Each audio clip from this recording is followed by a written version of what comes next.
Hello friends, നിശാഗന്ധിയുടെ നല്ലൊരു വീഡിയോയിലേക്ക് ഏവർക്കും സ്വാഗതം.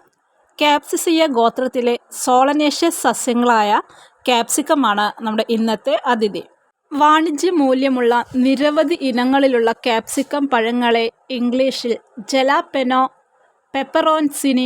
പെപ്പറോൻസിനോ എന്നിങ്ങനെ വിവിധ യൂറോപ്യൻ ഭാഷാപേരുകളിൽ വിളിക്കുന്നു. ഇവയിൽ പലതും സാധാരണയായിട്ട് അച്ചാറിട്ടാണ് വിൽക്കുന്നത്.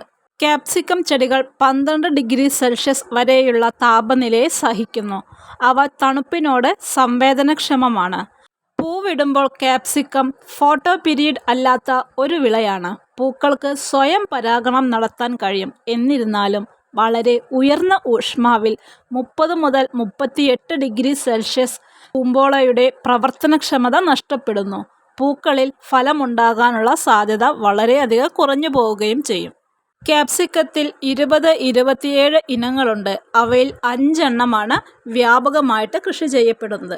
ക്യാപ്സിക്കത്തിൻ്റെ പഴങ്ങൾക്ക് നിറത്തിലും ആകൃതിയിലും വലിപ്പത്തിലും ജീവിവർഗങ്ങൾക്കിടയിലും ഉള്ളിലും വലിയ വ്യത്യാസമുണ്ട്. ഏറ്റവുമധികം ക്യാപ്സിക്കം കൃഷി ചെയ്യുന്ന രാജ്യമായിട്ട് പെറു ആണ് കണക്കാക്കപ്പെടുന്നത്. ക്യാപ്സിക്കം പഴങ്ങൾ പച്ചയായോ വേവിച്ചോ ഒക്കെ നമുക്ക് കഴിക്കാവുന്നതാണ്. സാലഡുകളിൽ അരിഞ്ഞതും അസംസ്കൃത വസ്തുവുമായോ അല്ലെങ്കിൽ ഇളക്കി ഫ്രൈകളിലോ മറ്റ് മിക്സ്ഡ് വിഭവങ്ങളിലൊക്കെ പാകം ചെയ്യാനും അവ പതിവായിട്ട് ഉപയോഗിച്ചു വരുന്നു.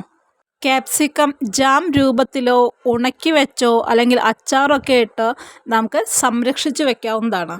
ഇനി നമ്മൾ പറയുന്നത് ചെടിയുടെ സംരക്ഷണങ്ങളാണ്. സ്യൂഡോമോണസ് ചുവട്ടിൽ ഒഴിച്ചു കൊടുക്കുന്നത് ബാക്ടീരിയൽ ഇഷ്യൂസ് വരാതിരിക്കുകയും വളർച്ച കൂട്ടുകയും ചെയ്യും. കൂടാതെ ഈ ചെടിക്ക് സൂര്യപ്രകാശവും വെള്ളവും വളരെ അത്യാവശ്യമാണ്. നല്ല സൂര്യപ്രകാശം ഉള്ളിടത്ത് വേണം നമ്മുടെ ക്യാപ്സിക്കത്തെ വെക്കാനായിട്ട്.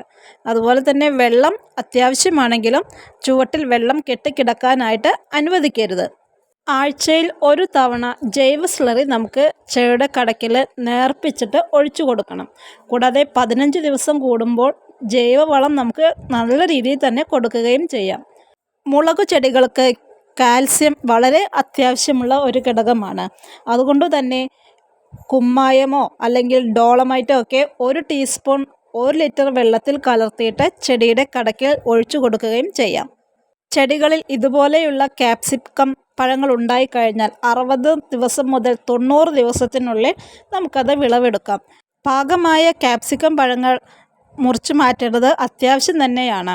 പാകമായ പഴങ്ങൾ മുറിച്ചെടുക്കുന്നതോടു കൂടിയാണ് ചെടികളിൽ പുതിയ പുതിയ പൂക്കളും പുതിയ പുതിയ പഴങ്ങളും ഉണ്ടാകുന്നത്.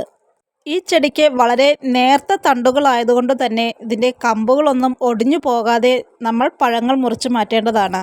ഇത്തരം കാര്യങ്ങളെല്ലാം നമ്മൾ നല്ല രീതിയിൽ ശ്രദ്ധിച്ചാൽ തന്നെ നമ്മുടെ ചെടിയിൽ നിറയെ ക്യാപ്സിക്കം പഴങ്ങൾ ഉണ്ടാക്കിയെടുക്കാവുന്നതാണ്.